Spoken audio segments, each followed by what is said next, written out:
विकास बेतिया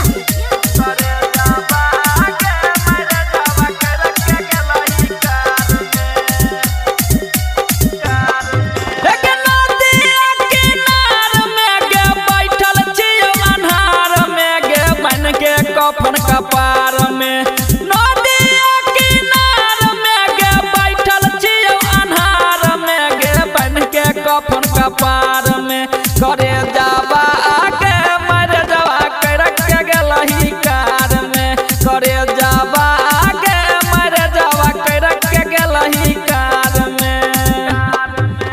नदिया किनार में गे बैठल छियौ अन्हार में गे बन के कफन कपार में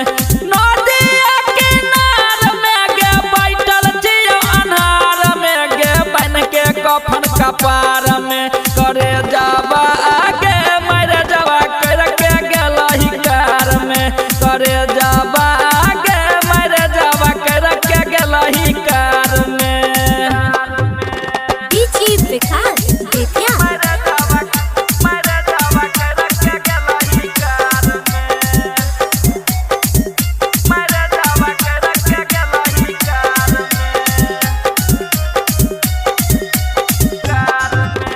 भोरे भोरे आई हम टूट गेलौ हाथ गे आ तोरे वियोग में पगली फुट गेलौ माथ गे बुझली भोरे भोरे हमर टूट गेलौ हाथ गे आ तोरे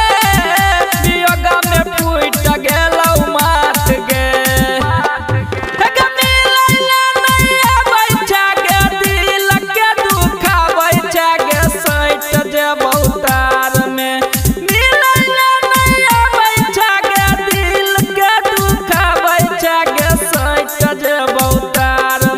करे जावा आगे मर जावा कर के गेलही कार में करे जावा आगे मर जावा कर के गेलही कार में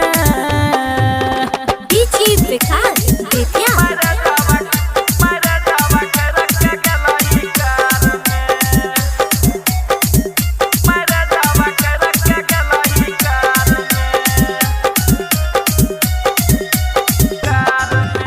राइटर सुशीला भेलौ जानू नाराज गे आ जाय अकेला कहौ कुछो नहीं बाज गे बुझली राइटर शर्मा सुशीला भेलौ नाराज गे आ जाय अकेला कहौ कुछो नहीं बाज गे